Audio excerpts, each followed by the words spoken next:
começar nossas entrevistas, então. A gente chama de imediato para a nossa conversa Arthur Quioro, médico sanitarista, professor da Unifesp e ex-ministro da Saúde. Quem nos acompanha nessa conversa também é Tiago Henrique Silva, médico e mestre em saúde pública. Oi, Arthur. Oi, Tiago. Sejam bem-vindos. Boa noite, pessoal. Boa noite. Prazer estar de novo com vocês, Thalita, Marilu, Tiago, prazer enorme. Prazer é meu. Boa noite, prazer é nosso de recebê-los.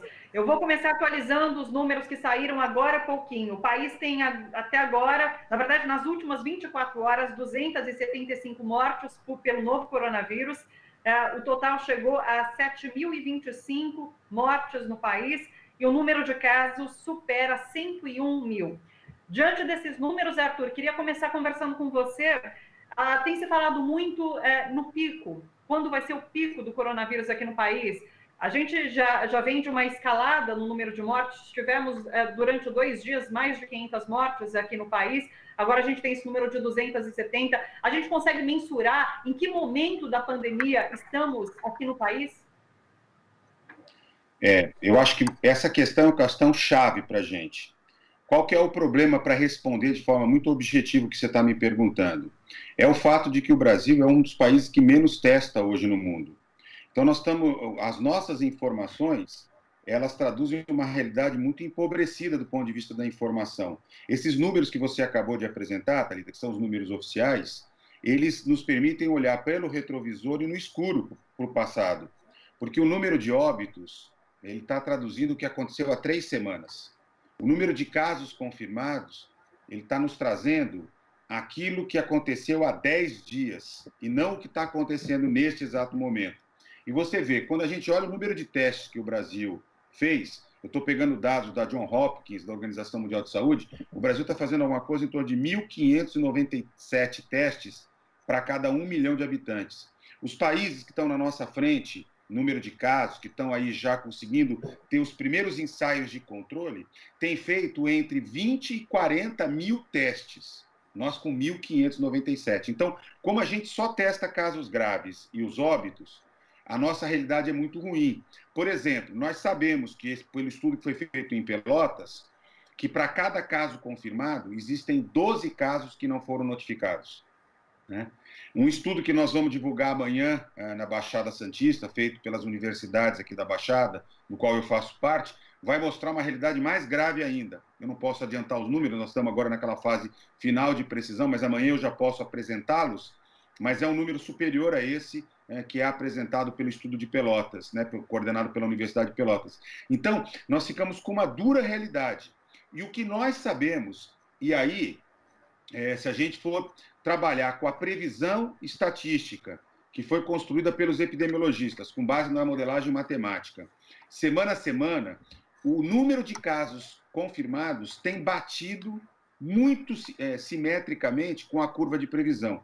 E tudo leva a crer que a partir desta quarta-feira, quando a gente entra na semana epidemiológica 19, nós teremos, aí sim, o início efetivo da progressão da curva de crescimento do número de casos de Covid. Ou seja, nós estamos nos aproximando da metade do outono, né? Nós estamos nos aproximando do momento com uma taxa de transmissão muito alta, né? Que só não é mais alta porque, de fato, o isolamento social trouxe um resultado efetivo, mas eu não teria dúvida nenhuma de afirmar que a partir da próxima semana é que nós vamos entrar no momento mais crítico e atingi-lo ali ao longo do mês de maio e principalmente a partir das 2 últimas semanas de maio, das 2 primeiras semanas de junho, quando se espera chegar ao pico da epidemia em todo o Brasil, em particular na região sul-sudeste, para onde deve crescer de maneira muito, muito, muito expressiva. Ou seja, se eu tivesse que cravar aqui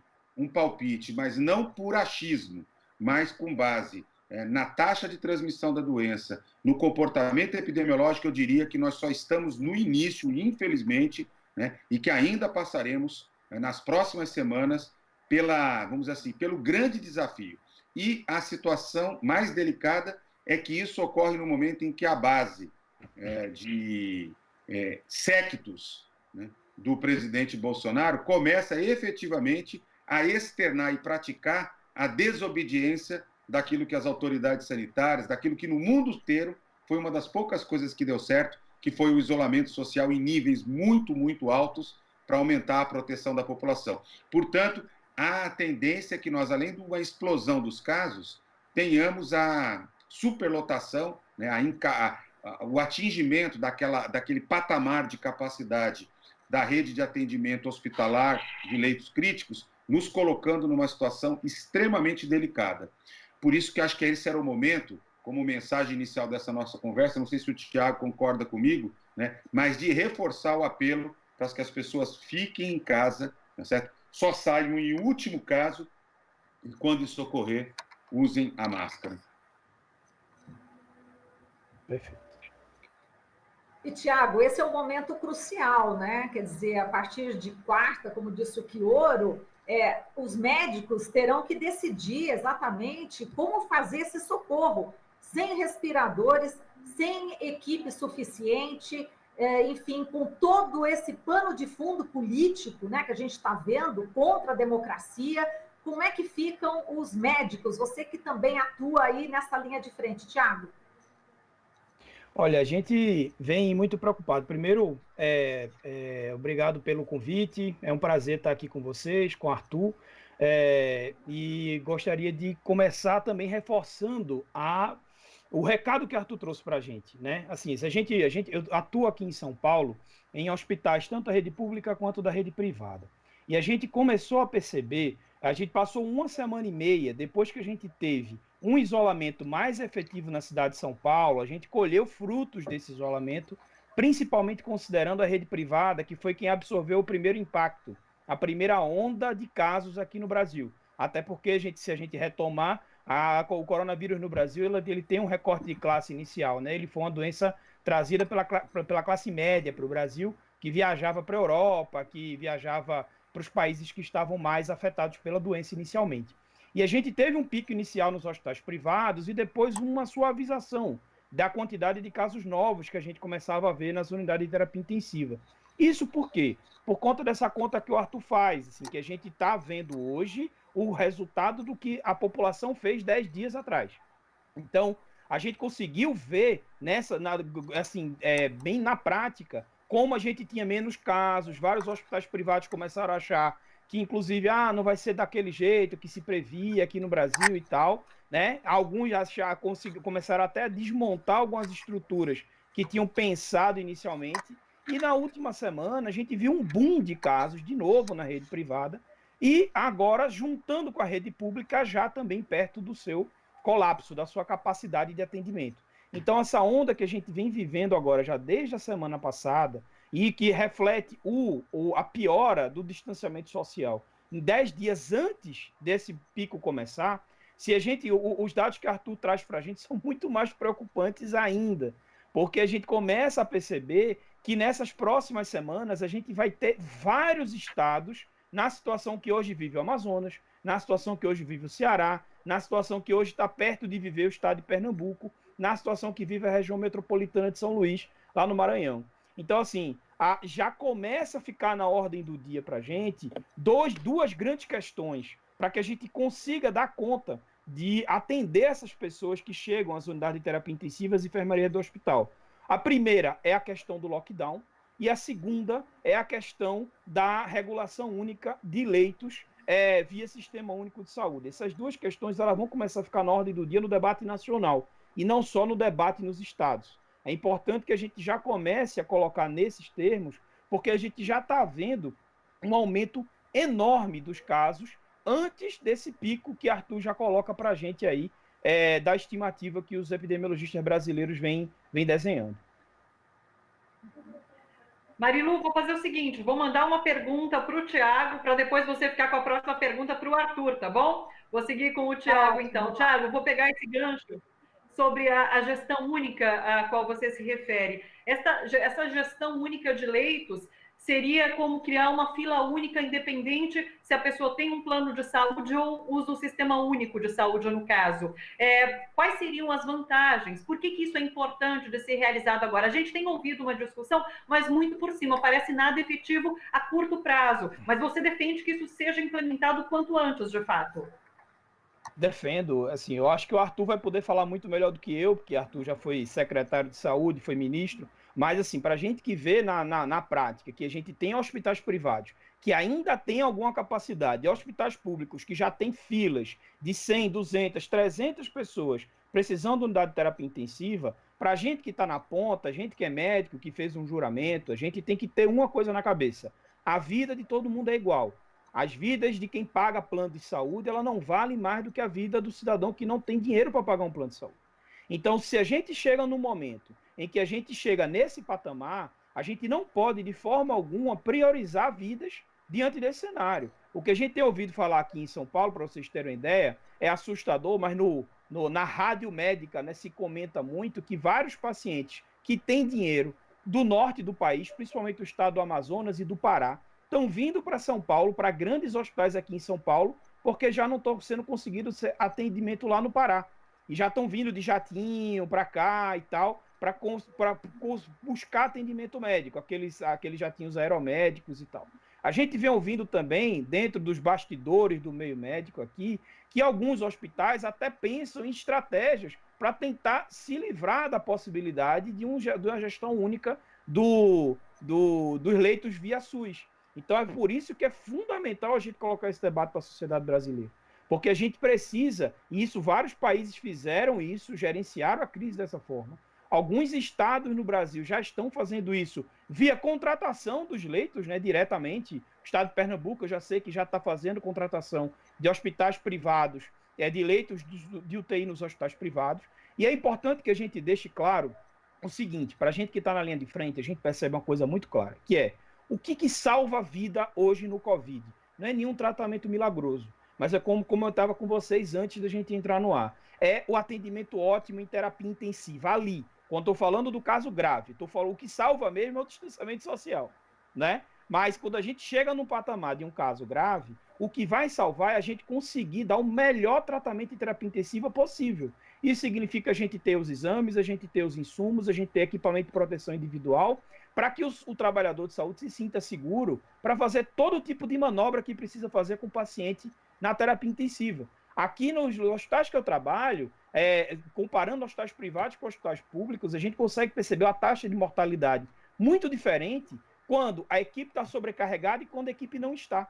Então, se a gente tem uma equipe que está muito sobrecarregada, ela não consegue dar conta de fazer todo tipo de movimentação com os pacientes, porque a gente tem que ficar virando os pacientes de barriga para baixo de vez em quando estão com casos muito graves, ficar fazendo exames o tempo todo, discutindo ou não o uso de anticoagulantes, enfim. Então, uma série de coisas que depende muito da gente ter uma capacidade ótima de prestar esse cuidado na terapia intensiva. E a gente só vai conseguir fazer isso se a gente conseguir organizar que a gente tenha no sistema público e no sistema privado uma fila única, que a gente, pelo menos, a gente coloque todas as pessoas mais ou menos no mesma chance de sobrevida.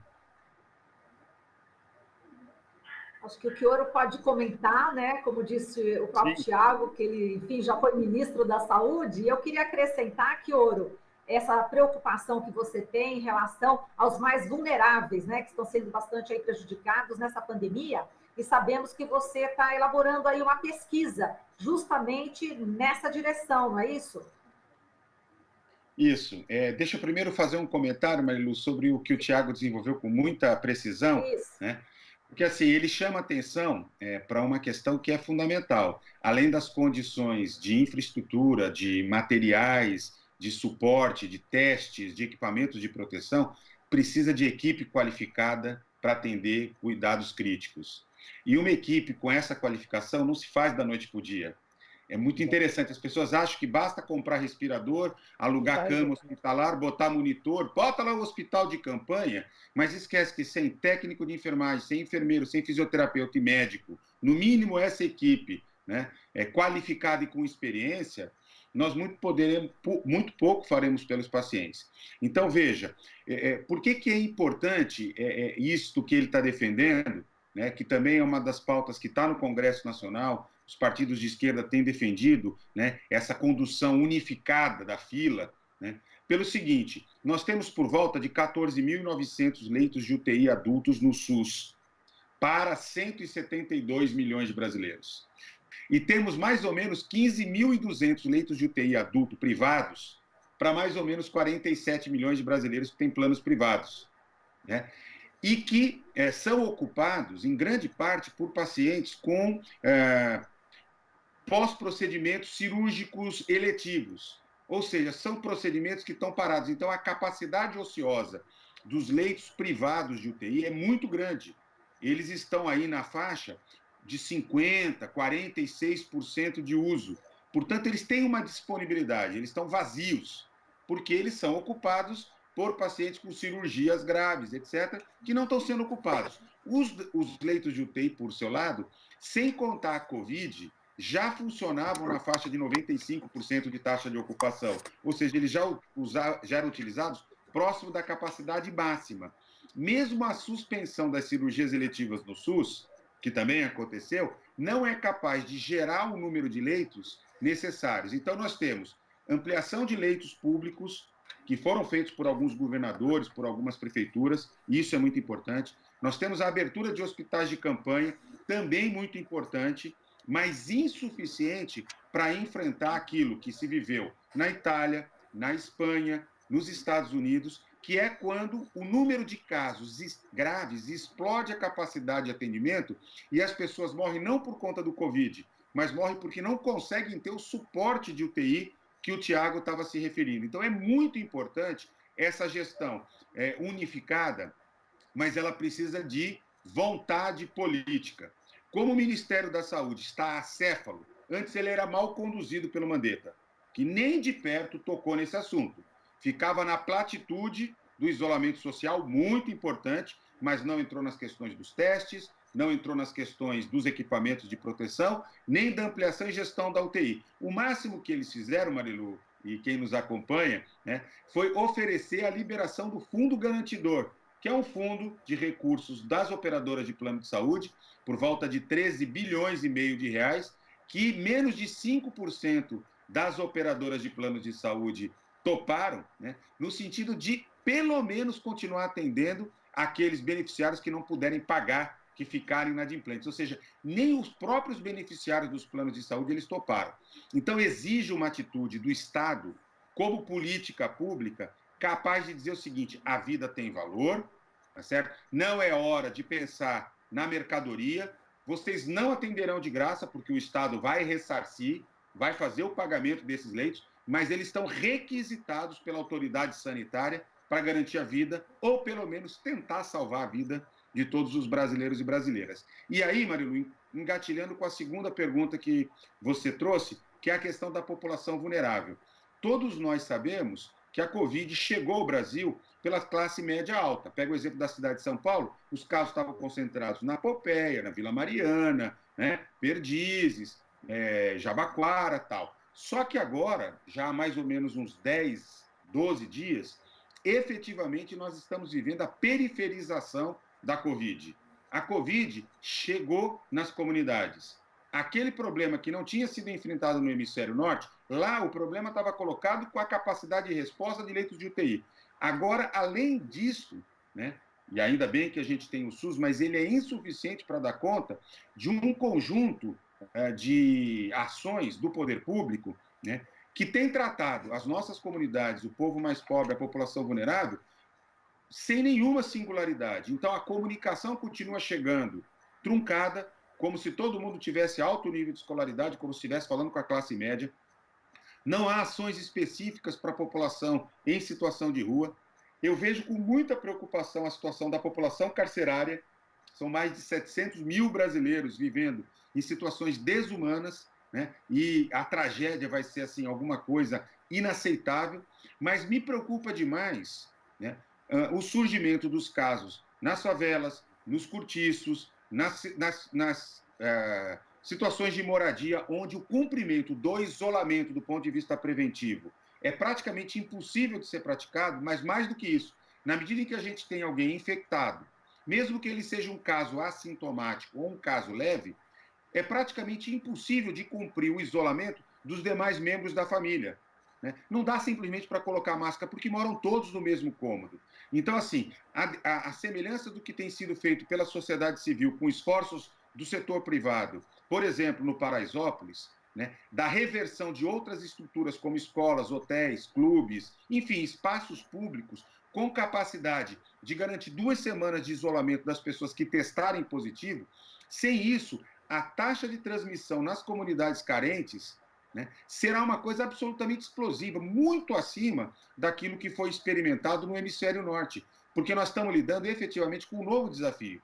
Né? Eu não estou nem dizendo ainda da interiorização, que é o próximo passo. Né? Nós também vamos viver a interiorização, mas eu acho que o mais dramático nesse momento é a periferização da Covid, a chegada nas comunidades das grandes cidades, das capitais da região metropolitana, sem que o poder público tenha conseguido construir estratégias que pudessem enfrentar do ponto de vista sanitário, sem que pudesse garantir a sobrevivência, a segurança alimentar, né, as condições mínimas econômicas para as pessoas poderem sobreviver dignamente, né, e ainda são incitadas, né, do ponto de vista político, a voltarem a trabalhar, né, da maneira mais sórdida. Aquela cena, né, do pessoal que trabalha em comércio ajoelhado na porta da loja, né, obedecendo uma ordem do patrão, é sórdido, é criminoso.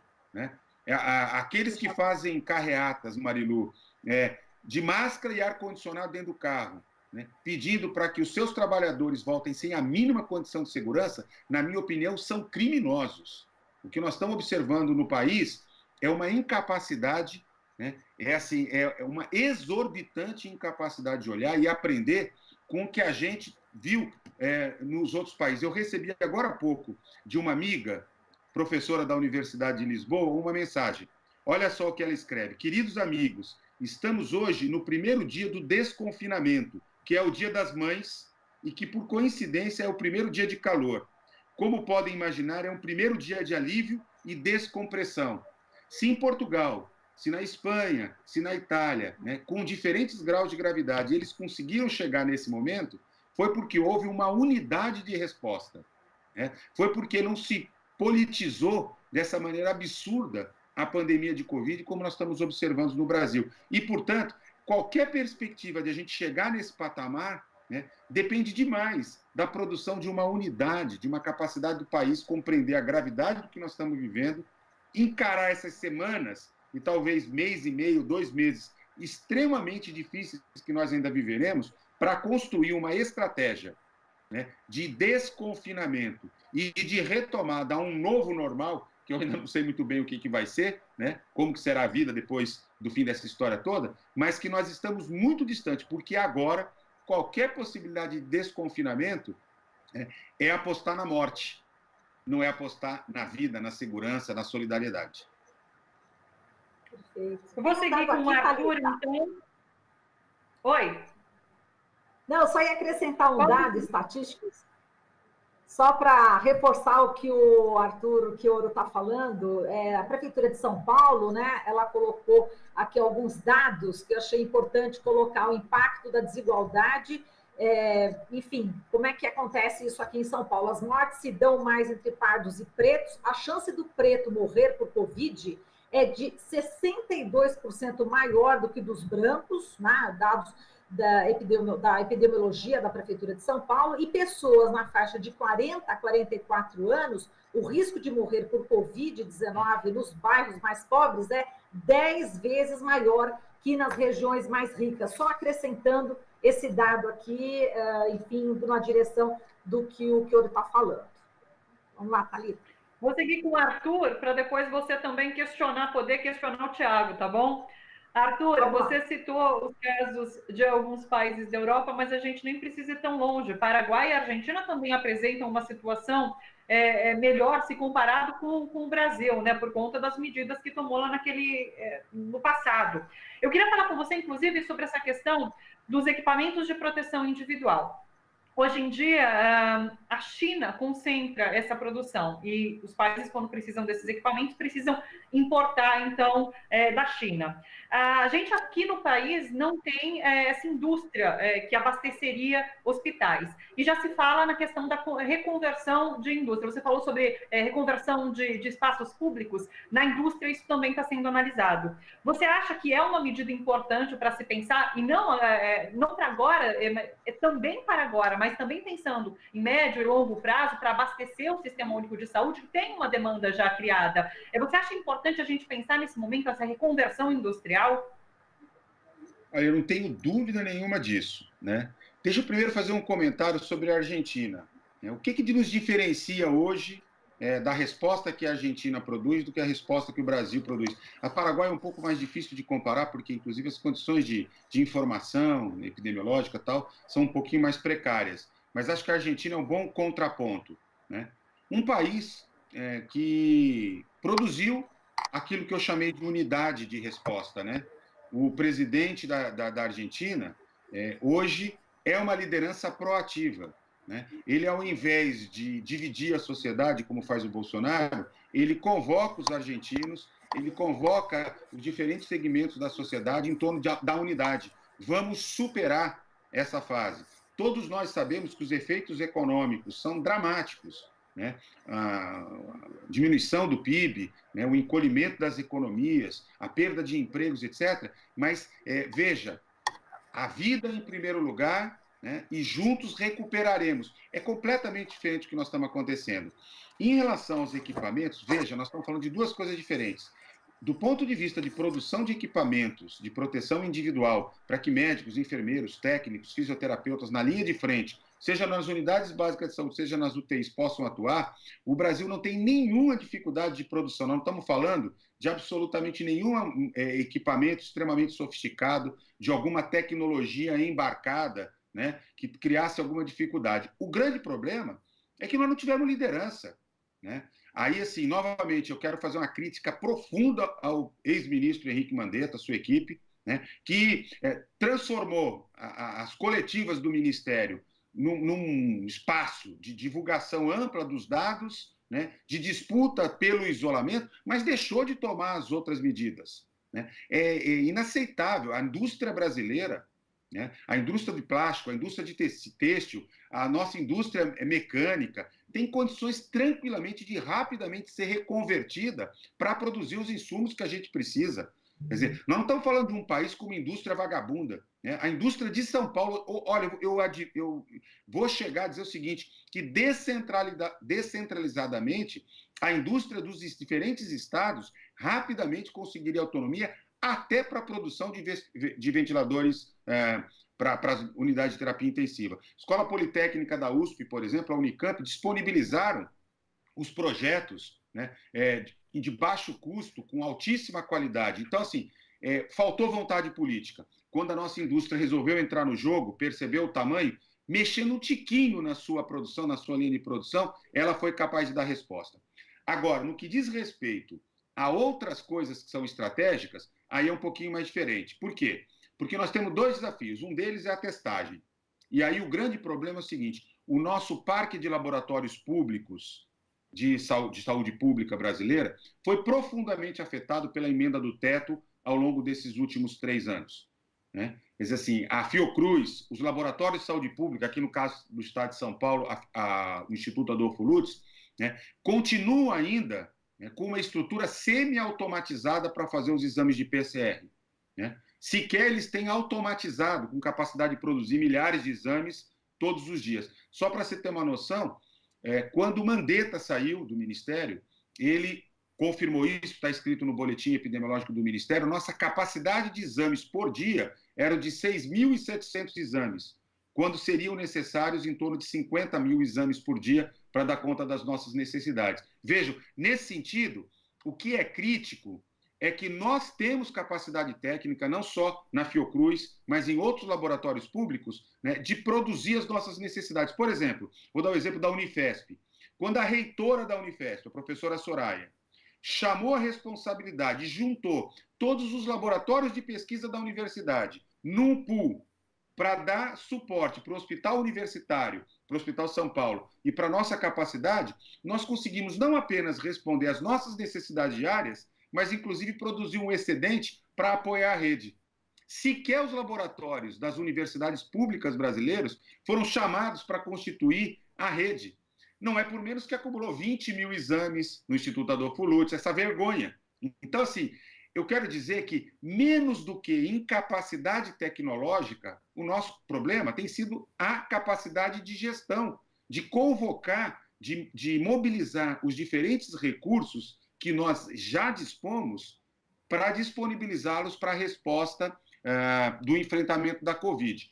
Agora, me parece que o ponto mais crítico, porque garantido equipamentos de proteção individual, garantido o número de testes suficientes, garantido os equipamentos para montar a estrutura, seja na rede pública ou privada, eu voltaria ao tema mais crítico, na minha opinião, que é profissionais de saúde, equipes qualificadas no front para garantir o cuidado.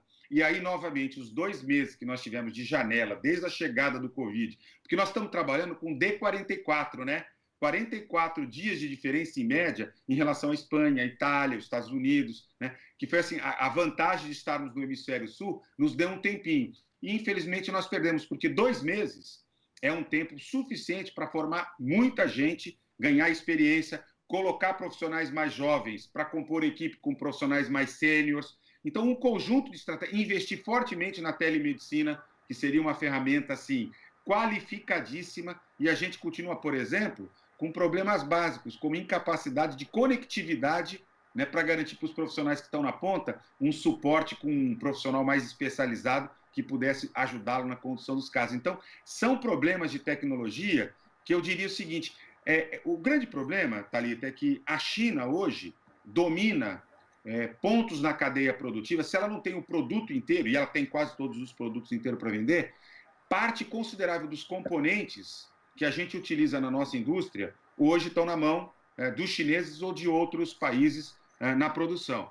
Daí porque, mais uma vez, né, é importante pensar na saída dessa crise, além do fortalecimento do SUS, mas no fortalecimento das empresas públicas, dos laboratórios públicos brasileiros, porque assim, o nosso complexo médico industrial tem que nos garantir, não para eliminar o setor privado, não estou dizendo isso, mas nos dá autonomia suficiente para poder enfrentar isso. Eu quero, já que a gente falou da Argentina, só terminar essa minha elaboração, lembrando de um exemplo.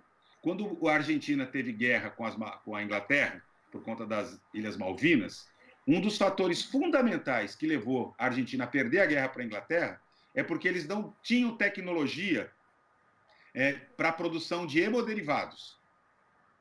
Os laboratórios argentinos públicos não dominavam a tecnologia de produzir os hemocomponentes, né? E isso foi crucial, porque quando a Inglaterra fechou o cerco internacional, eles não conseguiam ter coisas básicas que eram necessárias no atendimento dos soldados feridos na guerra. E aí, assim, hoje, quando se estuda, os estrategistas estudam a Guerra das Malvinas, dizem o seguinte, não tem dúvida, uma das coisas que levou a Argentina a perder tão rapidamente a guerra, aquela guerra absurda, diga-se de passagem, como todas as guerras, foi a falta de autonomia na área da saúde pública. Daí porque a gente não percebe, mas é tão estratégico lidar com essa questão que você coloca. Esse é um dos ensinamentos, né, da Covid-19, né, o investimento, né, fortemente na saúde pública. E eu passo essa questão também para o Tiago. Tiago, você, numa entrevista até ao companheiro do Brasil de Fato, eu achei bem interessante, falou: o SUS não pode voltar mais para a caixinha do teto de gastos, vindo aí na direção que o Chioro está falando, né? É preciso a valorização dos profissionais, não é isso? É preciso o fortalecimento do SUS, é preciso trazer de volta os médicos cubanos, não é isso? Que a gente estava conversando outro dia com o cônsul de Cuba aqui em São Paulo, ele falou que dos que vieram, dos milhares que vieram, apenas 9% restaram, e eles estão trabalhando em churrascaria, cabeleireiro, enfim, subemprego, não estão sendo utilizados, né? Precisa do revalida. Ou seja, a gente precisa fortalecer cada vez mais o SUS. Agora, com este ambiente político que a gente está vivendo, isso parece algo muito distante. Você, como médico que está no fronte, o que você vislumbraria, Tiago, em relação a essa posição, né, do Chioro, sua, enfim, dos pesquisadores, que é tão óbvia, mas infelizmente aqui no Brasil não está sendo cumprido, né? Como chegar a este ideal, ao SUS fortalecido, enfim, a toda essa estrutura, né, que falta no momento tão dramático como esse. Como você mesmo disse, né, Tiago? Outras pandemias virão. Exato, assim, é importante que a gente deixe claro isso que o Arthur veio falando, porque assim, quando a gente fala do complexo médico industrial da saúde no Brasil, a gente vem falando que o Sistema Único de Saúde, isso não é de hoje só também, mas é uma coisa relativamente histórica, mas foi aprofundada com as políticas de austeridade pós o golpe de 2016, né, o golpe consolidado contra a democracia no Brasil, no país da gente. Nesses últimos 4 anos, a gente vem perdendo investimento relativo no setor saúde, vem perdendo investimento no setor público de uma forma geral, e o setor saúde também vem sentindo muito isso. É importante que a gente diga que assim, o Mais Médicos ele foi destruído para colocar uma coisa no lugar que ninguém sabia bem o que era e que não deu certo. Para você ter uma ideia, no começo dessa epidemia, o Mandetta, que o Arthur já citou, né, já citou aqui nessa entrevista, o Mandetta, ele colocava, não, nós vamos começar a chamar novamente alguns médicos que estão por aí, que foram do Mais Médicos e tudo mais. Vejam que não havia estratégia para proteger o país de uma situação como essa. A gente não, quando a gente tem uma indústria nacional que ela é incapaz de fornecer para um sistema universal de saúde os insumos que a gente tem, que a gente precisa no cotidiano, a gente vai ficar refém do estrangeiro, vamos dizer assim, toda vez que a gente vê uma crise como essa. Então o Brasil, ele tem, isso foi o que eu falei quando conversei com o pessoal do Brasil de Fato, o Brasil ele tem um único sistema universal de saúde num país com mais de 100 milhões de habitantes. O nosso país, o SUS, ele é o maior sistema público de saúde do mundo, é o SUS. Isso aí não há divergência. A população na Inglaterra é em torno de 60, 70 milhões de pessoas. E o NHS inglês, ele é um modelo para a gente, ou para muitos que debatem o Sistema Único de Saúde, do ponto de vista de investimento público, do ponto de vista de um sistema que muitas vezes é autossuficiente, ou pelo menos em grande parte, autossuficiente dessa questão dos insumos. Então, quando a gente terceiriza essa produção para fora, inclusive também para o setor privado, a gente fica esperando, fica a esmo do setor privado para essa resposta. O que aconteceu dessa resposta inicial no Brasil? Né? Eles jogaram para o mercado. O que significa jogar para o mercado? Esperaram a benevolência das empresas brasileiras com seu senso de caridade, de patriotismo, etc., de tentar fazer essa reconversão industrial sem uma indução do Estado. E deram com os burros na água, porque o que aconteceu é que você pega esse ministro novo aí, o Nelson Tatti, que não dá nem para a gente chamar de ministro às vezes, porque a gente não sabe, só está ocupando a cadeira, esquentou na cadeira lá.